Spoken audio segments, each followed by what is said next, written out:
next, it's my pleasure to introduce Dr. Joseph Cicenia. Dr. Cicenia is an interventional pulmonologist at the Cleveland Clinic. He's the director of bronchoscopy for the Cleveland Clinic West region, and he's also the director of pleural procedures at the Cleveland Clinic main campus. Dr. Cicenia is going to be talking to us about AI-driven real-time imaging as a primary navigational modality for lung nodule biopsy. So welcome, Dr. Cicenia.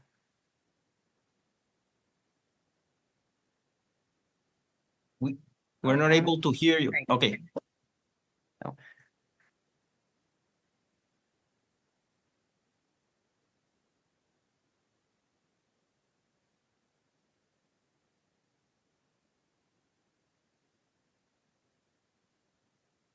There we go. There you There go. you See my are. screen? Yep, it And you looks can great. still see my screen, right? My slides? Yes. All right. Good thing I got on 20 minutes early. All right, guys. Thank you for having me here. So we're gonna talk about AI-driven real-time imaging as a primary navigational modality for lung nodule biopsy. It's a lot of words to describe the LungVision technology, which is what we're going to do today. Over here. Here we go. So case presentation, 51-year-old female, current smoker, 1.5 pack per day for 35 years. So lots of pack years under her belt. She had a significant past medical history for bipolar disease. She was a diabetic and had sleep apnea. She presented to the ER with a scratchy throat, one day chills with fever, probably just had a bronchitis, but of course that led to a chest x-ray in the ER, and you could see it here. You could see the right upper lobe nodule. I flipped the contrast a little bit so you could see the nodule a little bit better there in the right upper lobe. And this of course led to a CAT scan, which confirmed that there was a right upper lobe nodule. It was measured at close to 3 centimeters. Didn't show any. Oops. Didn't show. Oh God, what happened here? There we go. Sorry, guys. There we go. My computer just went crazy. No enlarged mediastinal nodes on the CT. So this, of course, led to the PET scan, which was done as an outpatient. It showed an FDG Avid 26 by 26 millimeter upper lobe nodule with an SUV of 34, so probably cancer. The mediastinum and lymph nodes are read as not having any real significant uptake. What do you do? A patient was referred to me. So we were asked to do a biopsy of this. So, what goes through our heads? We have lots of technologies. You probably heard about that earlier from Dr. Sethi at the Cleveland Clinic. Which technology do we choose to kind of attack this? We could top left-hand corner. We could just do it maybe with a thin scope radio probe. We could do it perhaps with an Illumisite, bottom left. We have 3 different robots at the Cleveland Clinic, and then we also have LungVision on the top right. So what goes through my head when I think about these things? What went into my decision making when I decided to do this biopsy? Well, I realized it was a somewhat large, nodule bordering on mass. There were certainly clear airways leading into it, but some of the airways led only to the edges. There was only one airway that actually went straight into it. There were multiple bifurcations through several airway generations, which made me think that just a thin scope might have had some technical challenges. And I also kind of think to myself, how quickly can I do this? How quickly can I, get through the workflow with each technology? And what's the cost of each technology? So here you can see the nodule here.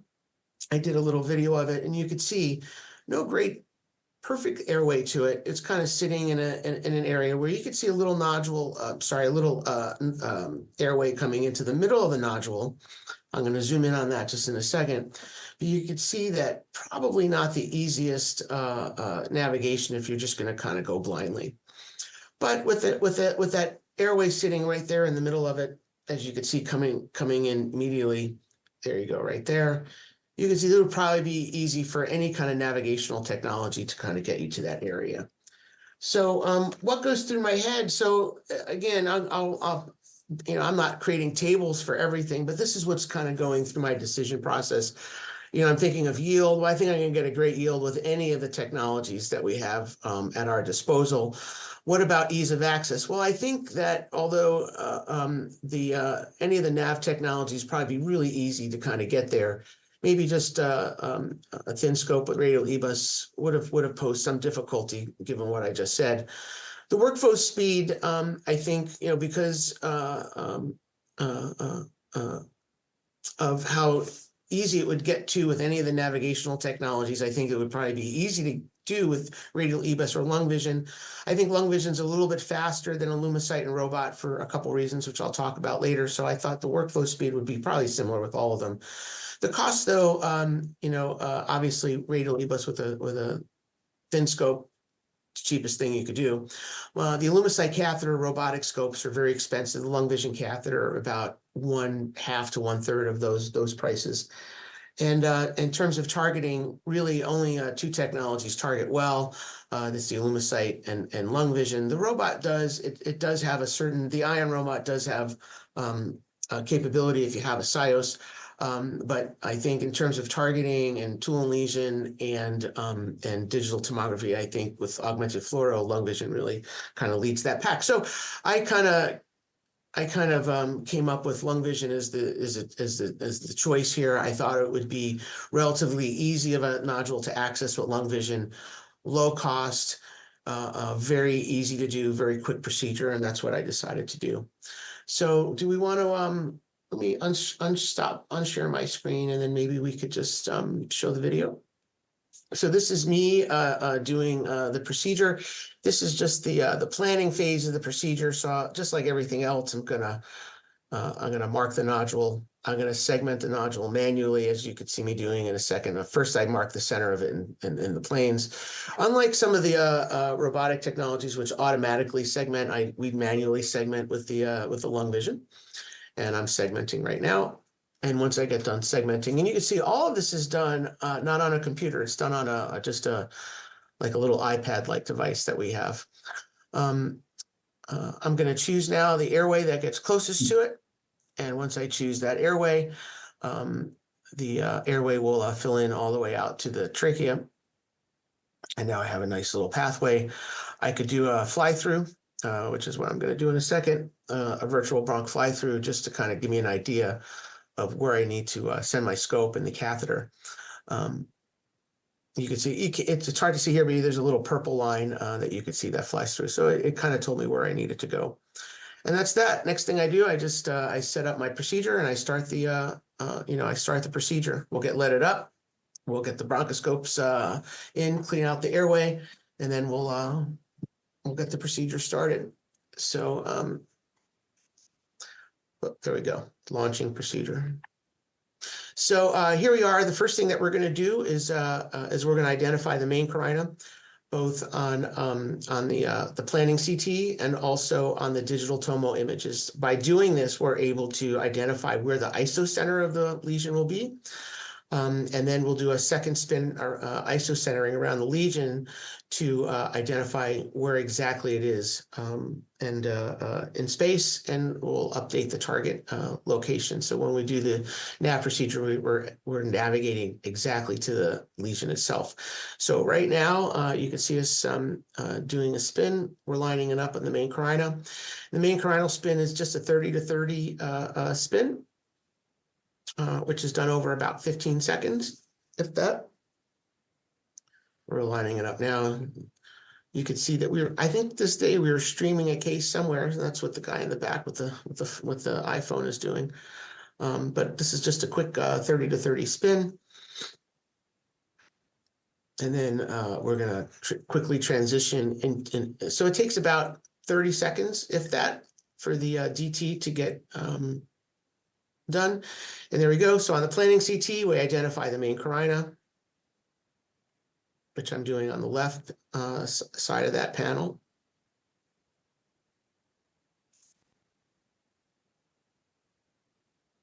Here we go. Good. So we identify the carina on the planning CT, and then off of the digital tomo spin that we do, we're going to identify the carina there too.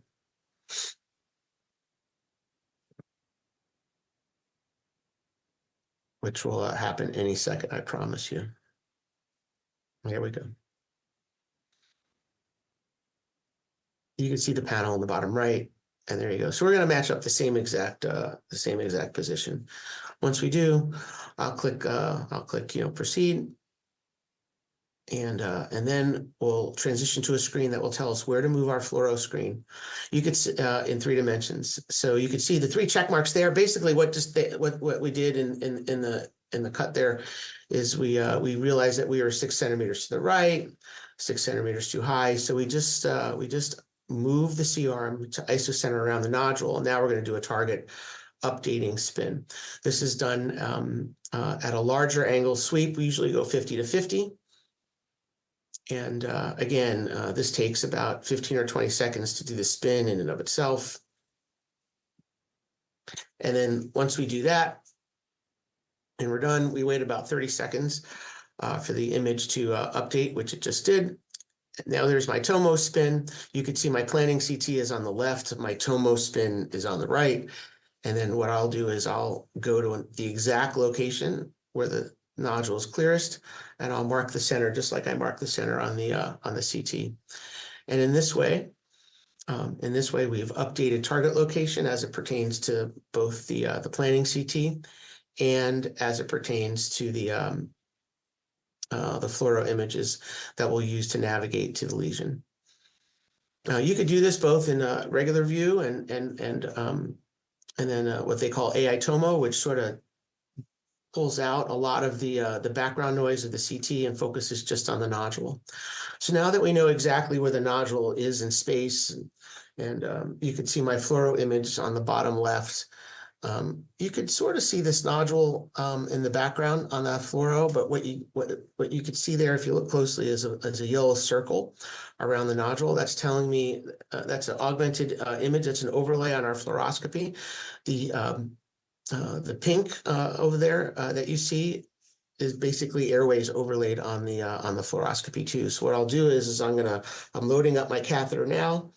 The catheter is very similar to an edge catheter. If you ever used the Super D or Illumicite, it's a curved catheter that it has these little metal beads in it, so you can see where it is in space. You'll see it as we navigate through. And so what I'll do is I'll take the scope, I'll send it down the airway, I'll go out to the subsegmental bronchus of where I want to start deploying the catheter, and then I'll try to follow the overlay that takes me directly out to the nodule.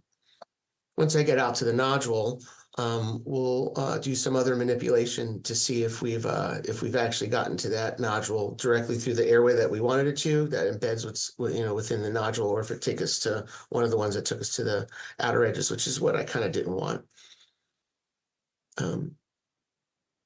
So you could see me manipulating. There's the screen. You can see the blue is the airways we don't want to get into. The pink is the airways that we want to get into. That will take us directly out to the lesion. I have 2 images here, right? Well, the first image is the subsegment in which I want to send the catheter, which I've already kind of predetermined from the planning CT and the fly-through. And then as we do this, you'll see the catheter being sent out. Now, you see these tungsten beads in the back. These tungsten beads on a board that the patient lays over are placed in 2 layers. So you get 3 dimensionality of where you are. And I can't explain that anything more in engineer speak. All I can tell you is that the beads are there such that if you move your angle from AP to say to REO, those beads allow the airways and the target up location to go with you. You'll see here in a second that my catheter will go out. There's some delay between what you're seeing me do and what you're seeing up here on the screen. It's just that the filming was such that there was like they weren't synchronized perfectly.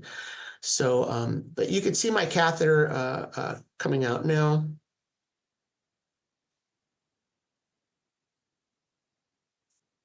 And then as we send it out, it'll come, you'll see. It's just like I said, there's a little bit of a delay.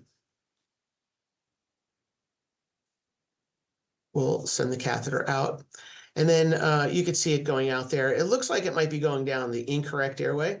I'm going to put out a radial probe anyway, just to see if we've reached our target. That's like a fast and easy way of looking about where we are. And you'll see that in the first few views, I wasn't exactly happy with where we were. We saw an eccentric radial EBUS view, which I didn't want. Why go with the eccentric view when I could get the concentric view? So what I'll do is I'm going to pull the catheter back. I'm going to reposition and re-navigate out to a better spot, which is what I'll be doing in a second. And as you can see, I'm in a better position now. You can see the radial probe sitting right in the middle of the screen, and I had a concentric view, which you could see all the way in the background on the screen in the back. So once we're satisfied with the location, if we're satisfied with location, sometimes you go straight to biopsy. In this case, I did a tool and lesion spin just to highlight what we could do with this. That'll be coming up in a second. There's a little bit of a delay here, as I already told you about. But the good thing about this tool and lesion spin, it's done just like the spin we did before. It's a wide angle 50 to 50 spin with, and then when it gets reconned, you literally get a 3D image with the tool within the well, hopefully within the lesion. So.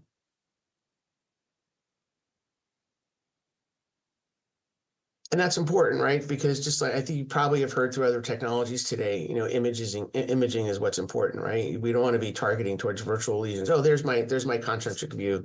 It just popped up on the screen. There we go. Sorry, I told you there was a little bit of a delay. So that's sort of the view that we're looking for. Now we're going to do that spin that I just told you about. And it's another 50 to 50 spin. So 100 degrees of digital tomo. And after about 20, 25 seconds, you're going to get the imaging will reappear. You could see it. They give you a little timer on the bottom just to remind you that you're not waiting all that long. That's what you see on the spinning thing there. And then there's my lesion. And now on the right side, you're going to see me start to scroll through the tomo images until I get a clear, crisp view of where the nodule is. And then I could also see where my catheter and radial probe are sitting. There you go.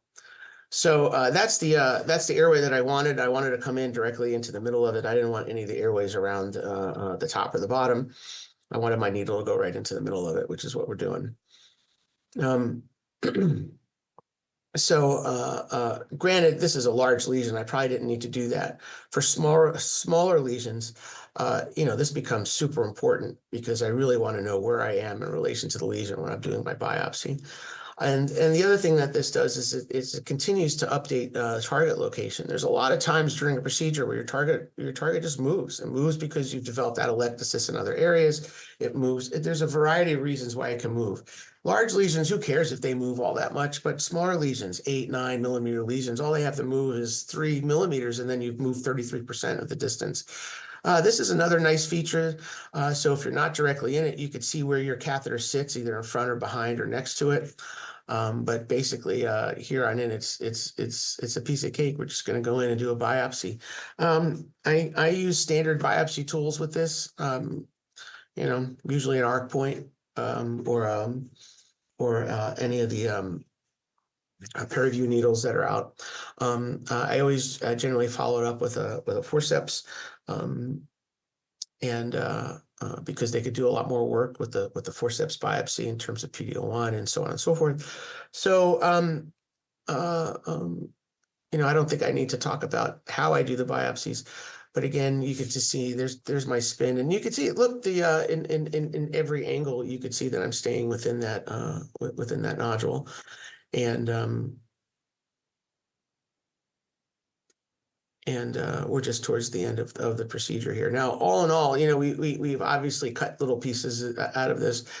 The setup, the target updating, the the navigation to the nodule and the biopsy procedure itself is probably about 25 minutes top to bottom before, we had a diagnosis of neuroendocrine carcinoma here. This is a great photo of, you could see the forceps sitting right between it. It's out and open. I like doing these spins with forceps, and it's a lot easier to see a forceps than a needle. So about 25, 30 minutes to diagnosis. Obviously we have rows in the room, just like most other people do, and then EBUS in after that to do the staging portion of the procedure. So I think the video is going to end in just a second, and we could take questions.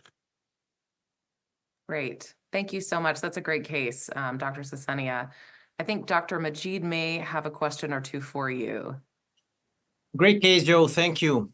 I know you've been exposed to all of the technologies and have extensive experience with electromagnetic navigation, the robotic systems, conventional peripheral bronchoscopy.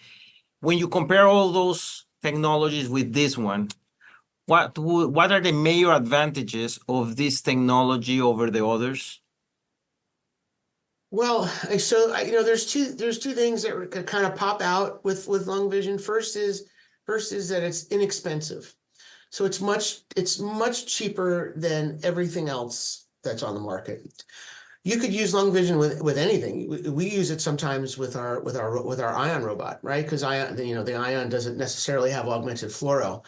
The best you could get, for instance, with an Ion is the SIOS integration. But really, all the integration does is it gives you a targeting screen, and it could give you a tool and lesion, but the workflow to get that tool and lesion is quite lengthy.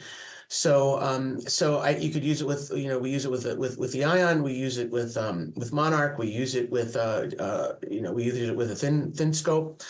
You could really use it with anything. It's really versatile. If you use it with a thin scope, then the cost of the procedure is zero. If you use it with your robotic scope, you have the cost of the robotic scope, whatever you're paying for your scope, $1,500 to $2,000. If you're doing it with a Lumicite, $1,500 to $2,000, whatever you're paying for your Lumicite catheter. If you just do it with a LungVision catheter, it's about half that price, again, depending on what your pricing is. So cost is a big advantage here, I think. I just showed you, not every case needs a robot. And I don't think every case that I do needs a robot. Could I have done this with a radio probe extended working channel? Perhaps. Probably would have taken me double the time and double the aggravation.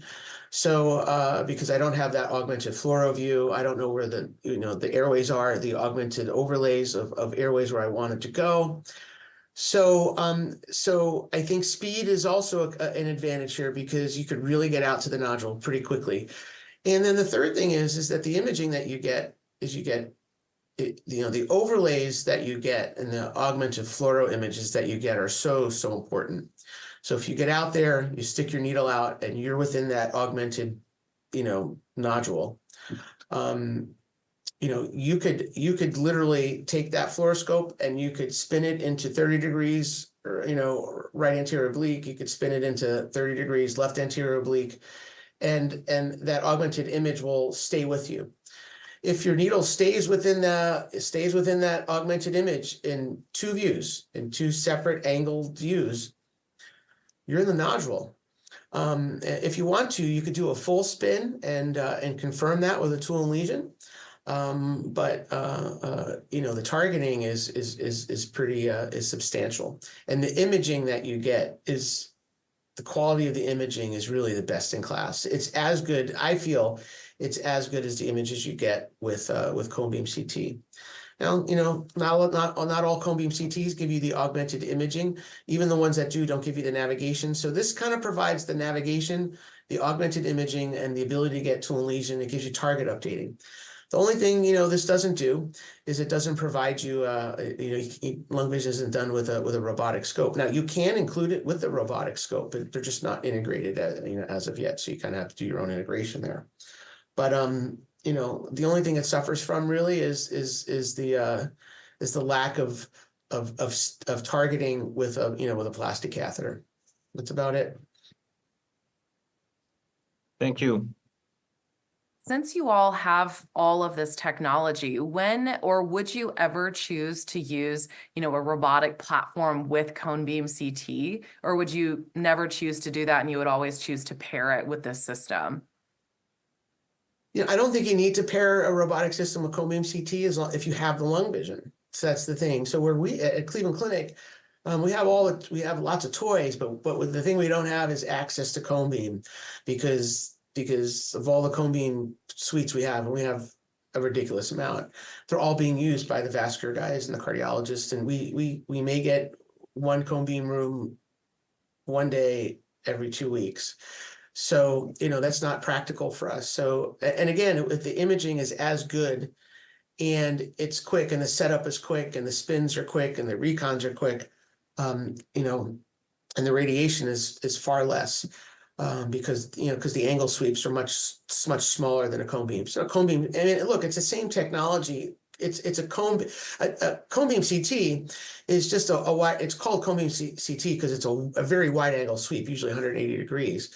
The fluoroscopy machines that you use are actually, they have cone beam detectors in them. They're just smaller angles. So digital tomo is digital tomo because it's not a wide angle sweep like cone beam CT. So we're doing the same exact thing a cone beam is doing. This at the end, the algorithms are creating images that are very, very similar to cone beams, as long as we have isocentering of the nodule. That's the key component to this. If you have isocentering, you get amazing images. So that's the problem with trying to use a SIOS. You don't know where the isocenter is. You have to use the scope to kind of approximate. The scope has to navigate out to that nodule to approximate isocentering. If you're off, if you have some CT body divergence and your robotic scope is 2 centimeters away for whatever reason, you're not going to get a great spin on that SIOS because you're not isocentered. Makes sense, I guess. Yeah. Yeah, thanks. Mm-hmm.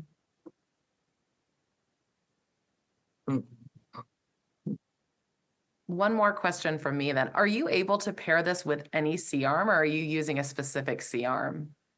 Yeah, any C-arm. So at the main campus, we pair it with the SIOS flat panel, and then at one of our regional hospitals, we use it with a 99 Siemens 9900, and the images are indistinguishable. We could see GGOs very easily, even with the 9900. We could see nodules down to about, I don't know, 6 or 7 millimeters if we needed to. So yeah, the imaging is really great. Right. There's presets that the engineers that the engineers require you have, so they're not standard presets. So you have to, each C-arm has its own different type of presets. Like at the SIOS, we have to go in and reprogram it every time we do a LungVision to get the correct presets to match their algorithm, the recon algorithms that they use, but it works with everything. Great. Well, thank you so much for joining us, Dr. Cicenia. We really appreciate you and your expertise.